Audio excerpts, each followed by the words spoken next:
You're listening to the No Labels, No Limits podcast with best-selling author Sarah Box, where you get the inside scoop on the steps action takers and decision makers take to align their purpose to their principles and achieve their goals in business and life. We focus on the mantra, no labels, no limits, no excuses. And now, without further ado, please welcome your commanding coach with plenty of chutzpah and heart, Sarah Box. Hey there, No Labels, No Limits podcast listeners. I want to grab just a couple of minutes before we start today's podcast and let you know about a new membership community that's opening up. It's called the Sandbox. Now, the Sandbox was explicitly designed so that folks like you who have big dreams and goals, who are working on busting through limiting labels and beliefs, who are overcoming challenges, have a place to come, to be encouraged, to get tips and tools, to meet other people and share ideas, and just relax. So as a member, you're going to have exclusive access to an extensive library of training, tools, and resources that have been meticulously crafted over the years. But that's not all. You are actually in the driver's seat, so you can help shape the direction of the content and the Sandbox. So what's actually in the Sandbox? Well, there will be expert sessions that will be tailored to your needs with a focus on the questions that come from our community.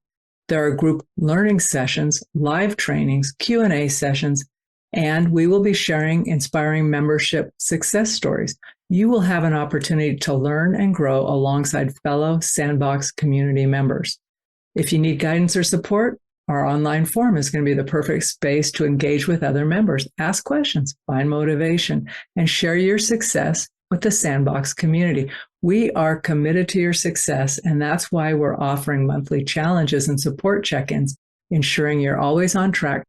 So click the link below and put your name either on the waiting list or sign up today for the Sandbox community, and we'll see you there where the dreams will be unleashed and you will start making rapid progress.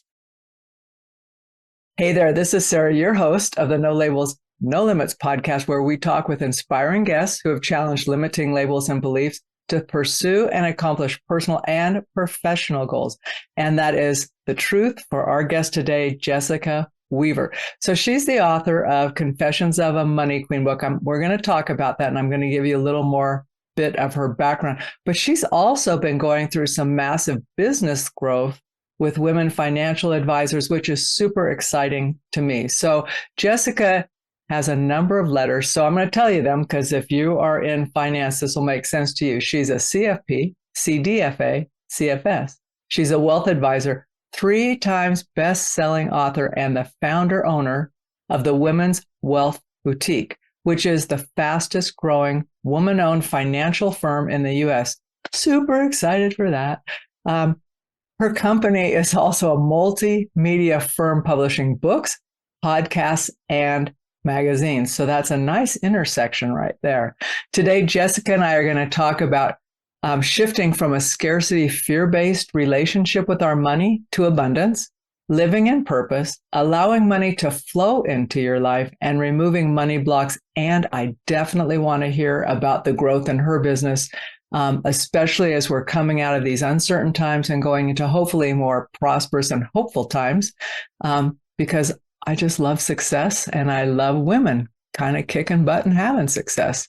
I love it when the guys do it too, Jessica. But so anyway, her book shows us how to make the money moves that will let us claim our power, purpose, and peace, and go deeper into our soul's purpose. So with that, let me welcome formally our guest, Jessica Weaver, to the No Labels, No Limits podcast. Hey, Jessica. Sarah, thank you for having me. I love the name of the podcast, No Limits, No Labels. Get rid of all of that. I feel like that just keeps us in this box, right? In this very small, limited world. And we got to bust through that box. So can you give me an example of where you bust through, or like where you like something just went like a bell in your head and you're going, what? That doesn't apply to me. I feel that happens. We work with a lot of female financial advisors, which is why we're one of the fastest growing women-owned firms in the US. And it happens every day in our industry, and probably happens in other industries too, where you kind of get stuck to this name title. Yep. right? I only can operate within the realms of being a financial advisor, being a very traditional advisor. And we have regulators, we have compliance, the legal aspects, and they teach you just to be in this role. But to me, the traditional financial advisor, while they're so important, but the industry forces us to just kind of work on the surface level of people's money. So we help them get out of debt, but then, Sarah, they're back into debt. Or we help them accumulate all this wealth to retire, but they're still terrified that they're going to mess something up or spend too much or do something wrong, make a bad investment. So I really wanted to get rid of that label and go deeper within why are we operating a certain way with money? Why are we thinking or feeling certain things when it comes to money? And how can we change that narrative in our brain? Because that's where it all starts.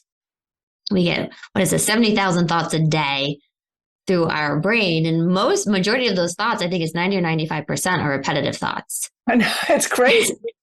It's repetitive thoughts. So when you think about our audience, if you think about if you get stuck in a relationship for too long or at a job for too long that you hate, or you just feel really stuck, not fulfilled, or I see a lot of times a certain income level or a certain asset amount, and you're like, how do I bust through this? Well, it's rewiring those thoughts and kind of being disciplined enough to filter through what are productive thoughts and what are destructive thoughts. So let's talk about that a little bit more, if you would, because one of the things you are noted for is really making that link between our perceived worthiness and how many resources we have or our wealth. Do you define it as money, wealth, or asset? How do you think about it when I come to you and I said, I need help?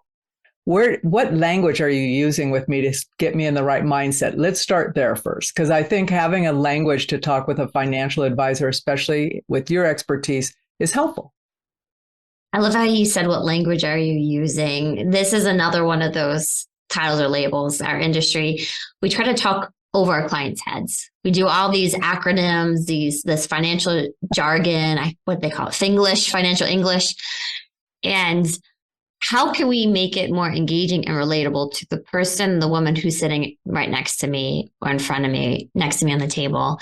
And first step is defining what is wealth to them or what is success to them, because it should be different for everybody. We shouldn't be chasing what my best friend's version of success is or my neighbors. I think that's when we get very caught up in, I need the bigger house, the nicer car, the nicer vacations, when those things might not even be important to you. So what is your level or gauge of success that you're after? Is it for a lot of women, I have to say, Sarah, it's options, it's flexibility, it's a sense of freedom to work, not because I have to, but because I enjoy it. Freedom to leave a career to start your business. There's over 1,800 businesses started every day by women. 1,800 a day. That's incredible. It's insane. But then you look at the note, only 6% of them earn over six figures.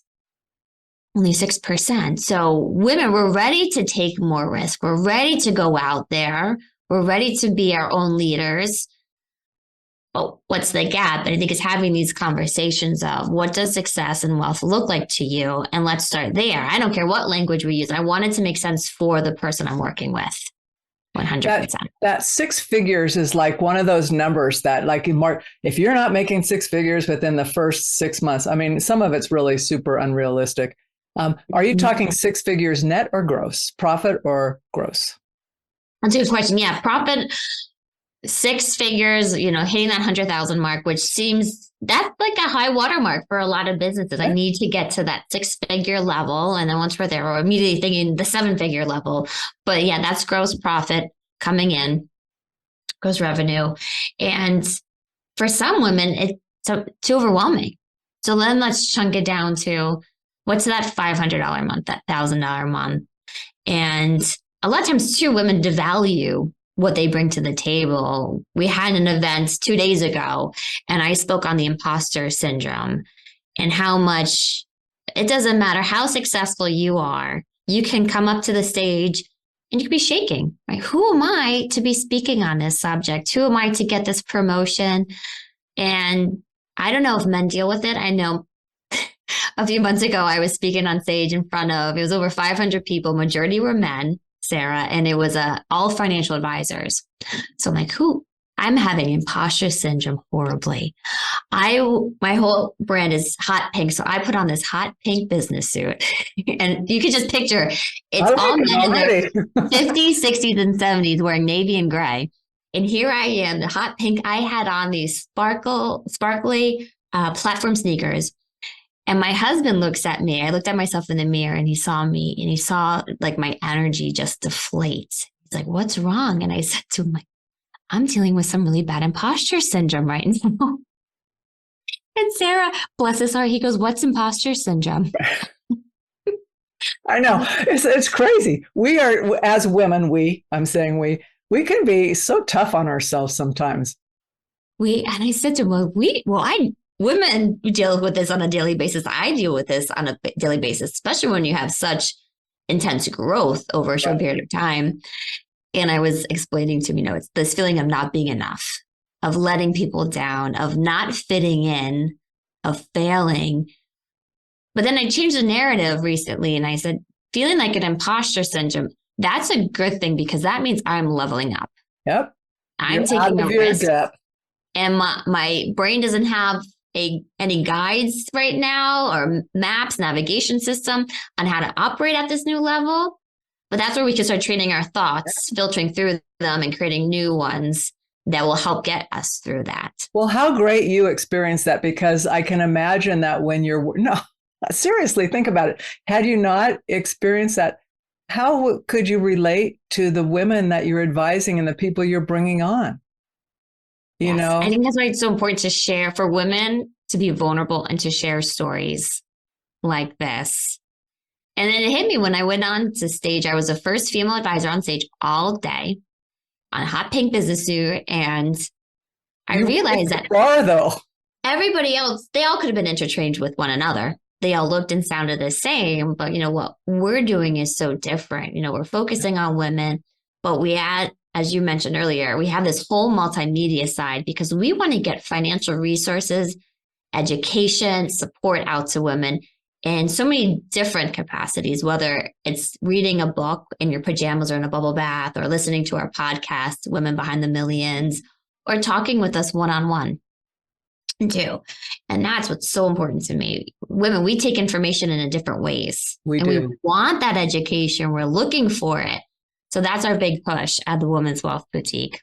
So let me ask about that. I'm totally off script. I'm going to tell my listeners right now because you're so interesting to me. It makes me think about these, and also recent conversations I've had with women about money, right? And I'm thinking, that's so interesting because yes, bubble baths are great for absorbing information. So. Yes, you're calm, right? Your stress level's down. You're not intimidated because it's on your own terms. It is on your own terms. You can be pajamas or on the beach, and we can have intimate conversations together through book and storytelling through that book. So what I was going to ask about that is, say someone's listened to your podcast or they are have absorbed some, and then they're talking with you or one of your other excellent female advisors. Where do you start with that? Like, are you checking in with them about how do they relate to their money? How do they see themselves? What are their goals? I mean, are you really going into that whole holistic approach with finances? That's what I love. So I've written 3 books, and Confessions of a Money Queen was my latest book that we wrote. And that's why I love this book the most. One, I wrote it in a week. I swear it was a straight download from God, from the divine. And it touches on my big pillars, which one is a spiritual side, right? There is a spiritual component to money. Money is an energy. It flows through us. It's in constant motion in this world. And it's always available to us. We forget that. It's always available to us. Then we go into the creative side, which is talking about, what is that definition of success? Your wildest dreams, what are those? Let's stop suppressing them. Let's get them out in the open and talk about them so that you start feeling you're living with a purpose. Your money has a purpose, right? Money is that tool, that resource to get you to your goals. And then it marries it with the practical side. Right? Now we've healed the money trauma. We've opened ourselves up to receiving more wealth. We've identified the direction we want to go in. Now the money's coming in. What do we do with that money? How do we invest it? What kind of accounts do we put it in? Everything from taxes to investments to how much you should be saving. That holistic approach, as you said, with it. Well, those are the three key pillars. But unfortunately, most people just focus on the practical side, but we're not healing. We're still having the same patterns or bad behaviors with money or negative thoughts with money. Yep. And then it's 10 steps. So you're building from one step to the next. And a lot of people miss this, that they think I need to make this huge change and then I'll have the wealth, right? Tell me this big change, what does it need to be? But Sarah, really is small changes.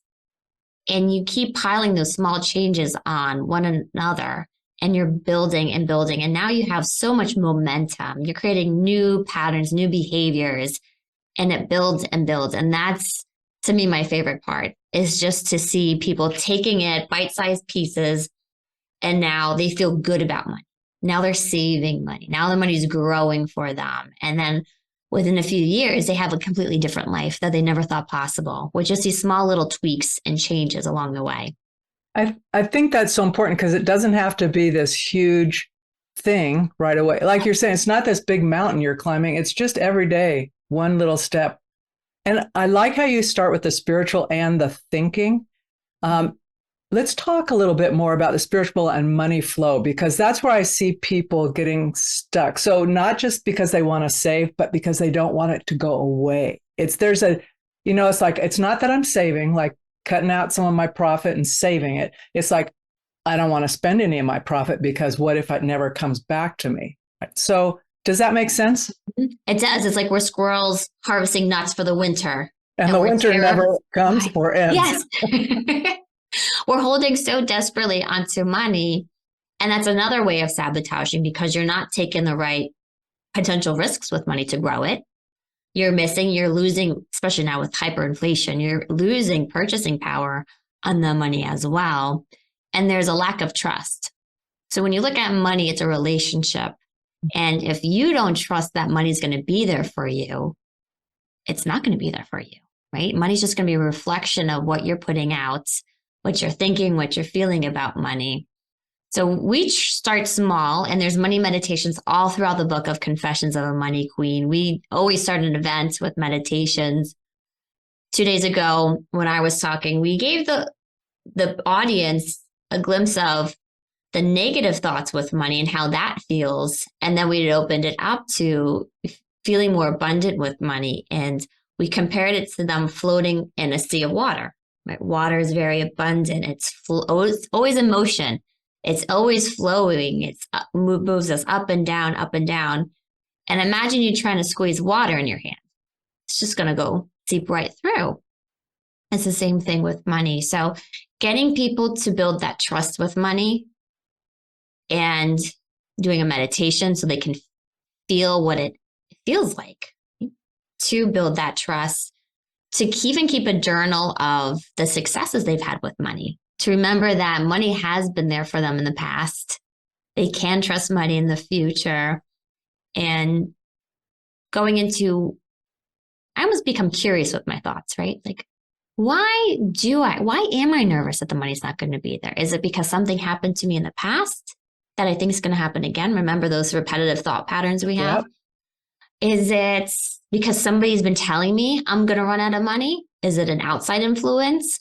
So where's that dialogue in our head coming from that's building it? And that's what we need to kind of hit straight on and move you past to get you building that trust up. And some of those outside influences that we can't trust money are very subtle. Oh, good point. They are. I mean, and I like the more you get aware of your inner thoughts, like you're saying, like be aware, what am I thinking? Why am I thinking that? The more often, for me anyway, I can hear someone picking up, like saying things that I'm going, that's not true, but it freaks me out. So stop it. It's like it's intended to make me scared, so I will do something, right? Or not do something. So it's very gloom and doom or, oh, you can't do it. So that's why I think the whole psychological piece and the thinking and spiritual connection to the flow of money is super important. You bring up a good point, Sarah. I feel this is huge in the financial industry. And I don't know if it's the regulators onto the broker dealers, onto the advisors, but it feels like if you don't work with me, you're going to lose all your money. Or if you don't put it into this annuity, you're going to run out of money. And we don't want anybody, I don't want any of my clients to make decisions out of fear. That's never going to get them what they want. They're never going to trust that decision in the future. They're always going to second guess it and stuff. So instead of making those fear-based decisions, let's figure out where are those influences coming from. And you're right, they can be very subtle. And you don't know any better until you're out of that situation a lot of the time too. Right. Hindsight's very helpful. When you've had an experience and you've lived through it and you're going, oh, that wasn't as bad as everybody made it out that it was going to be, right? We're on the other side of it. When you don't have that experience, it can be really stressful, which leads me to a question I know you talk about, and I'm asking if you talk about here, that whole triad between stress, mindset, and fear-based decision-making. Yes. That's what we're talking about at the event during the meditation. I love the scientific side of meditation as well. One I started meditating during the COVID pandemic when I just had a newborn, a toddler, starting this firm. So I'm like, how do I manage the stress? And I did a 30-day meditation challenge. And now it's years later, and I'm still doing it. I just felt better after. But then I started to do the research, and I read during our waking consciousness, our brain emits beta waves. But when we meditate, the brain starts to emit alpha waves and into even deeper states, delta waves. And what these waves do is it unlocks our subconscious. And when that happens, the brain stops producing the hormone cortisol. And what cortisol does is it ages us. It stresses us out. It makes us gain weight, all of these different side effects. Well, we can't stay in a meditative state all day long, but even just 15 minutes a day can make a huge change. It allows our body to heal when we're in those meditative states. It allows the nutrients and blood to pump back into the brain. So it heals us, because you probably notice it's there whenever you get stressed, you usually get sick, or you throw your back out. For me, I throw my neck out, right? These different issues. So it's almost like a massage for our brain, but also our nervous system, because especially in today's world, the nervous system is almost like a punching bag. By the end of the day, our nerves are on such high alert. Oh, we're assaulted all day long with input. Exactly. Whether it's traffic, waiting in line, you're running late, somebody made you upset. So it allows the nervous system to heal and kind of reboot itself as well. And it takes us out of survival mode, right? When we're in survival mode, we're in that fear-based decision-making mode. And that usually doesn't get where we want to go. And we're usually tunnel vision in that state as well. We don't see all the options. We can't see in front of our face. And we're going to fall back to old patterns too, which is what happens with money. If you're in a stressful state and you're about to make a money decision, you're most likely are going to fall back to money decisions you made in the past. Even though that might be more debt, but your body, your brain knows what more debt feels like. And it's like, well, we survived this in the past, so we'll just stay here with what we know. And it's not moving to where you want to be. So there's so many scientific benefits to meditations on top of just the spiritual side. It unlocks the subconscious, which allows us to tap into the creative flow again. Whereas some people, if you're religious or spiritual, tap into your higher self, God, the universe, whatever term resonates with you. It does. And I think when we can release or relax, quit resisting any of those things, right? Yes. When we can quit resisting, the information or the guidance or whatever, like the calmness that we need to approach something, just multiplies. It's like, okay, I can do this. I'm not freaked out. I can have a good conversation about my money with Jessica or someone on her team, right? I'm not freaked out. It's just information. I'm going to make good decisions. But I want to carry that a little bit further, because I think about major shifts I've made in my life around money, because I didn't have great money practices. They weren't terrible. I mean, I cleaned them up in my late 20s because I thought this is painful. I've got a lot of money coming in and where is it, And so I got some decent advice, which was helpful, but it was hard, right? And it was hard not because it was hard to do, but it meant that I had to look at like, where am I making my decisions from? And what boundaries am I putting up around my money, which is different than being stingy. It was more a sense of what am I willing to spend it on and what's really not necessary, what I'm not doing, right? So, but how do we create and keep healthy boundaries? Because there's a tension when you change. So maybe it's later in your life and you're married or something, and now you recognize that you personally, or you as a couple or partner need to make some changes. It can be uncomfortable because now you're having new practices. So how do we set and maintain those boundaries? Yes. Usually when we get upset, let's say your friend talked to you on the phone for hours, just nagging you, negativity, and you get upset with a friend. You're really upset with yourself because you let a boundary go, or you didn't have a firm enough boundary to begin with. And I started to call them our non-negotiables as well, right? What are non-negotiables? I don't want to feel bad about my money anymore. That is a non-negotiable. So if I'm with a spouse, he cannot or she cannot make me feel bad about my money, right? The first step is having those productive conversations about money and having conversations about money, being united, right? What are our team goals that we want to accomplish together? Where are we going? Why are we working so hard? So that if my husband goes and spends thousands on a new TV, I don't get upset with him. If we didn't have that conversation to start with, he doesn't know what my priorities are with money, what my boundaries or non-negotiables are.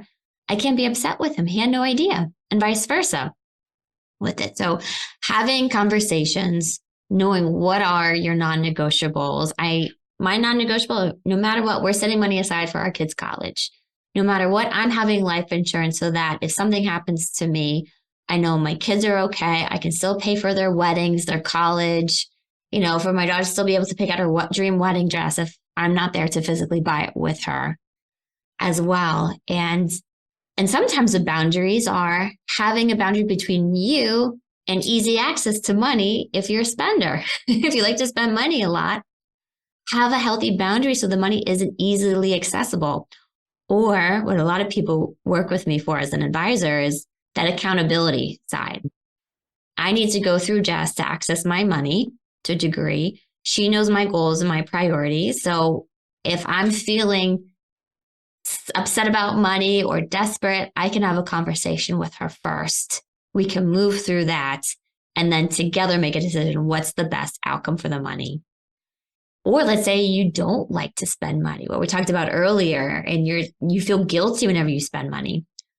Well, you can also have a healthy boundary by having, I call it a 1-year bucket. So you drip into this account and within 1 year, you have to spend it. Right? 1 year, short enough time frame, you still kind of get that instant gratification, but you have to learn how to enjoy your money, knowing you're saving plenty for the future as well. So there are different kind of boundaries, whether it's an actual boundary between you and the account or the money, or between you and your spouse or your goals, but having the conversations, having some accountability is huge when it comes to boundaries. I kind of like the one you were talking about having to spend the money too, because the boundary there is between you and your negative thoughts about not spending money. It's Yes. like, we're not, no, that thought does not play here. I can spend this money. It doesn't have to be extravagant. Yes. And I think for women on some of that stuff, I don't want to make too big a generalization, so check me on this, but I think women are less likely to spend on themselves. I mean, if you're out in the professional world, you can justify, I need these new clothes for work. Okay. But if you weren't there or you were working remote, people might say, oh, I don't need that. Or I really shouldn't go to the spa. I shouldn't take time off for this or take this money away from my family or away from this other thing. Do you see that at all? Yes. It's part of why I named the book Confessions of a Money Queen, because women do have a lot of guilt around money.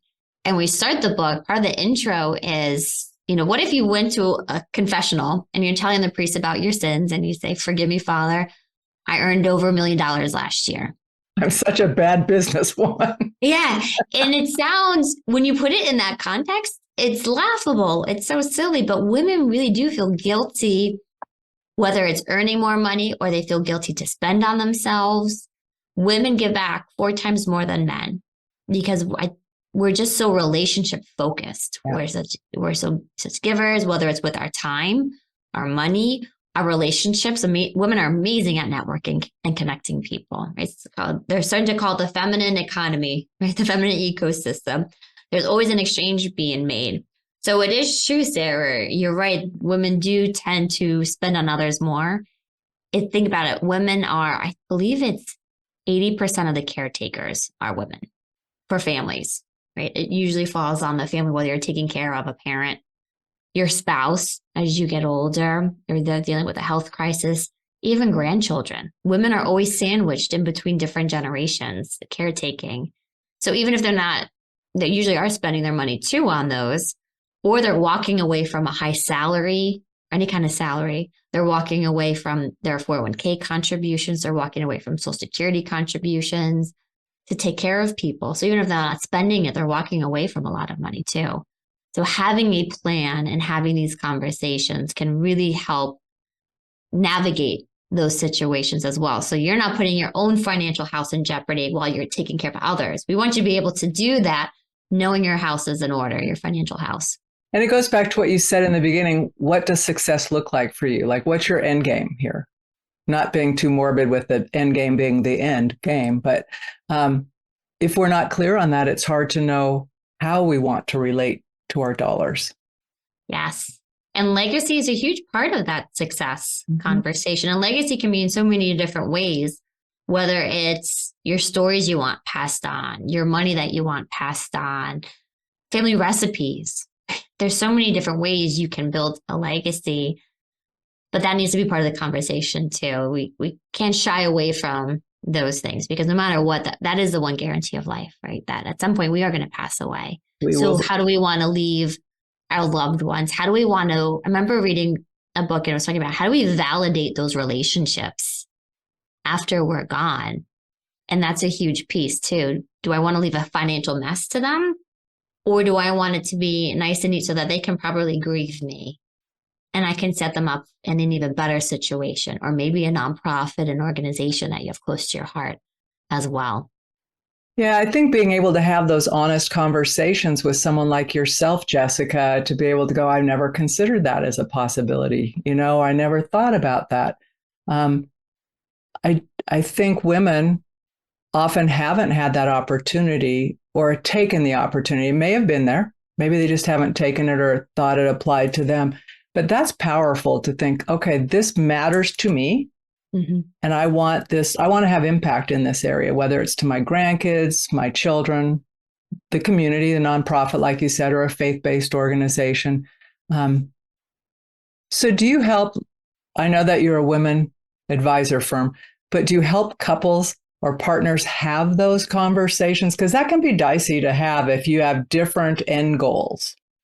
Yes, we work with a lot of couples and also a lot of families. As my clients are aging, they have adult children. Bridging that gap between the different expectations, I think that's a big piece. Is I have a certain expectation of how money should be run, spent, invested. You have a different one. If we don't talk about it, it's going to be a conflict. And we see that from generation to generation. It's even more different when it comes to that as well. And one, you're bringing in a neutral party that has been through this before, can almost identify what could be an issue down the road, what's not. But I think the biggest piece, what I love is one, giving them the space to actually think about this. How many times a day do we actually think about what do I want my life to be like in 10 years? Is one of the first questions I have when I work with people, especially women going through a divorce. Like, well, what do you want your life to look like? And we're so stuck in survival mode, we can't think that far out. Right. We have no idea. And to get that conversation moving and started, and the big piece is we can help identify so many more options than you ever thought possible. And that's what gives them that breathing room. They don't feel trapped into a certain situation. Now, there are different ways that I can age. I can age at home. I can age at a nursing home, an assisted living home. I can stay put where I am. And then how do we fund it? How do we make it so easy for that next generation to just be there to support you instead of to have to figure it all out themselves on top of dealing with their own family back home. And especially for couples, no matter what, they're coming from different views when it comes to money. Everybody's raised differently around money. Boy, howdy. Right? One household might talk about it all the time. One household might never have spoken about it and was always in debt. Right? So now they have different ideas about money, different feelings, different resentment. You think about how many parents fought about money in front of their kids. Well, now those grown adults are going to think money brings up fights. It brings up anger, resentment. I don't want to talk about money if that's the outcome. I'm just going to hide away from it. So we can bring people together and help them understand kind of their money makeup, their money profile. So you come from a place of understanding instead of, why don't you get why I'm this way with money? Why can't you just be the same way? Coming from a centering place is key to that. It's kind of like money dating. It is like money dating, but only with a little money dating Sherpa in the middle to help us go, okay, now we've veered off here's what might be going on. But I think that's so helpful to have that neutral party. Yes. Because I know, and we did this when we did our trust, like I'm thinking, I don't want to do this. I mean, I made it to be this big old pain that it wasn't. It wasn't, right? I made it a monster, all this stuff, because I didn't want to deal with it. But I thought, okay, that's super irresponsible. And I don't like to be irresponsible. So I go, this guy was great. But I went with such resistance, like, okay, I know my husband's clear about what he wants. I'm not clear. So then I'm afraid, right? And I said to the guy, he said, okay, what do you think about this? And I says, I think I'm going to want to think about it. I can't tell you in this moment. He goes, this is your thing. We're going to take time we need. But I kept coming back with questions and I started feeling like this is super simple. I mean, it's legal and blah, blah, blah. But it helped me think about what were my priorities. And he said more than once, you don't have to have the same decisions. Right. So we can have different goals but I thought, no, we have to be in lockstep, total consensus, right? Which you don't. If you have different money goals, you can go about it in a multitude of ways. It's like, this is important to me. So then how do we do that? So yes, I agree. Having the open dialogue. And it's true. A lot of times people come in and they have a certain expectation, or they're intimidated. They think it's going to be too much work. But it doesn't have to be, right? You can start really small and you just keep building from there. But you have a plan on how you're building. Right? I can see from A to Z, but my clients, they just need to see from A to B, B to C. When I first started saving, that's what someone told me. They said, don't make it difficult. This was a number of years ago. He says, what are you paying now? Like, what are your taxes out of coming? I was working for someone at the time. And this was like, we were going to do matching 401k. So he says, what can you take out that you wouldn't notice? And it wasn't a huge chunk. I said, I don't know. He says, could you take this much out? I said, well, I spend that much on junk stuff every month. And he goes, so you wouldn't miss it, right? And I go, no. And he goes, so he just says, if we take it off the top and you decide that you really need that money back, we'll put it back for you, but let's practice that. I never missed it, Jessica, ever. Right. Mm-hmm. Yeah, just starting that habit. Started compounding. Yes. But when you start early, you can start small. You can start really small and use time to your advantage. And you end up having to save less because it's just growing and growing by itself for your benefit. But again, that was someone who was detached from my concerns, just saying, hey, here's another way we could look at it, Sarah. So that's, again, I guess I'm trying to encourage listeners. If you haven't taken advantage of having a conversation around your money with a financial advisor, someone whose goal is for you to succeed, do it. It's liberating. You don't have to do what they say. You still are in charge. You are in charge. Yes, thank you. We forget, right? We go to the doctor, they say this, and going, okay, I guess that's right. Well, things are shifting. We have more collaborative conversations now, but that's the truth with any expert, So as we're getting close to this, I want to hear about the growth in your firm. How is all this exploding? I was just going to say, so if you want to have one of those conversations, if you go to the womenswealthboutique.com, we have over 7 female financial advisors now, and they all have different specialties, from divorce to healthcare to elder care, business owners, you can go there, and we're always open to having those conversations. That's our big push to get out there. But yeah, so we become the fastest growing female financial firm in the United States at the Women's Wealth Boutique. We opened our doors a little over a year ago, last March.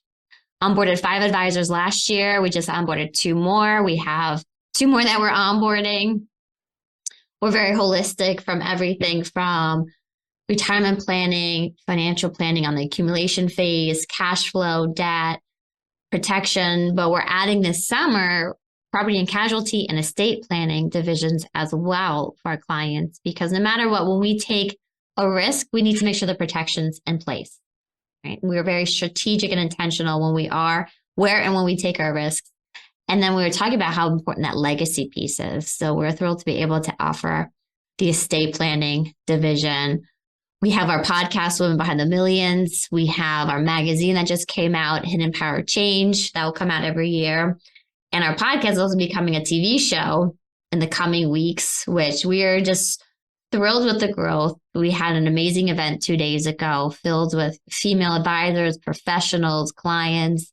And our whole mission is just to create wealth together, whether we work with you as an advisor, a client, a partner. We want all of us to be successful in raising the bar, shattering the glass ceiling for women, getting rid of the pay gap, seeing more women CEOs, leaders, business owners. And we're starting to see that ripple effect, Sarah, of this, right? It just starts with that one risk to be different, to be the change. And then you're just kind of living your purpose instead of apologizing for it. Right? And that's what we want women to see and just be empowered by. Well, and I'm having this vision of you in your hot pink with your platform sneakers. I'm digging it. I'm thinking, oh, I really wished I had a clip of that. That would have been great. So we can get you one. I want one. I do. I want, or at least a still of it if you don't have a still. But I just like that image it put in my head. I'm like, going, go get them. So stopping the finance, you had, your little baby's what, 2 now? I have a 3-year-old and a 5-year-old. 3. Okay. Oh, already from the pandemic, 3. Yes. He was born New Year's Eve of 2019. So we were welcome to the world for 6 weeks. We got him at daycare settled, and then everything shut down. And I think I emailed daycare every week. When are you opening back up? Oh my gosh. Well, what a great family. So what are you most looking forward to on the family side because of all your growth and success? Ooh, well, it was neat. My husband brought them at the end of our event the other day, and they came running in, and you could just picture my little boy. He's 3, going, and he sees me across the room, and he beelines it to me, and like, welcome to mommy's work party. So they do get to see that side of me, which is so important. He sees a strong man supporting me, which is so important. My daughter sees, a woman taking charge of her life, but also what kind of relationship she needs to have in the future with her future partner, spouse, as well, that will support it and not shy away from it. But my daughter and I, this summer, we're going to be writing a children's book around money and the spiritual side of money that I'm very excited to dive into with her. When that is done, will you come back and share about the process in the book? Of course. I like mom and daughter collaboratives. Yes. And this is going to be a big push for her. She's going into 1st grade next year for her reading and her writing. And this will be a fun project to kind of really get that motivation in her and to see who else we can bring into the collaboration as well. And I'm sure there'll be spin-off books from it. Oh, I hope so. No, but that's such a great thing. And it shows so many things. I could go on and on about the things it shows and illustrates about you and your family and the modeling and all of that. But congrats for you and your daughter in advance of what I'm sure is going to be super successful. And Sarah, I want her to pick a nonprofit. So all the book proceeds will go to, but that will be part of her research. What is she interested in learning more about or really passionate about? Is it maybe animals, children literacy, financial literacy? It could go in so many different ways. So we're going to help her research where she wants the book proceeds to go to as well. Oh, fun. Oh, yeah. You got to come back and share that with us, because that model of doing for yourself and doing well and benefiting others is important. Yes. Yes, I can't wait. Oh, So, yes, we'll definitely come back. I'm sure there'll be many exhausting moments, good moments, and celebrations to come. Every process has those, though, Jessica. We're fooling ourselves if we don't think those come too with the good stuff. Very true. Okay, so I'm going to give you a last parting word of advice or encouragement to our audience, and then I'm going to say thank you and goodbye. So you get the last word. I would say to embrace, I do this every morning. I call my daily money practice. Embrace taking the time for you to really center in, ground down. I come into my office at 8 a.m. after dropping my kids off at school, and I need a moment, Sarah. After all that, I need a moment. I sit down, I meditate, I journal, I pray, I talk to God. And that has helped me when we go back to our thoughts, filter through the thoughts, the beliefs, and really shape my day. So before I even get onto emails, social media, any of that, I'm grounding myself down in my purpose. And that will help me navigate through the day, be detached from outcomes, be detached and have healthy boundaries between myself and others as well. And that's what I would encourage people. And if they need help, you can go to jessicaweaver.com. There are meditations there. There's a free audiobook of Confessions of a Money Queen at jessicaweaver.com, or even on social media at Pink Fix My Money, where we constantly put out that kind of information out, those tools and resources for you to really get in touch with why you're here, why you're passionate about certain things, and how we can use money as a vehicle to accelerate those as well. Thank you very much. Oh, thank you, Sarah.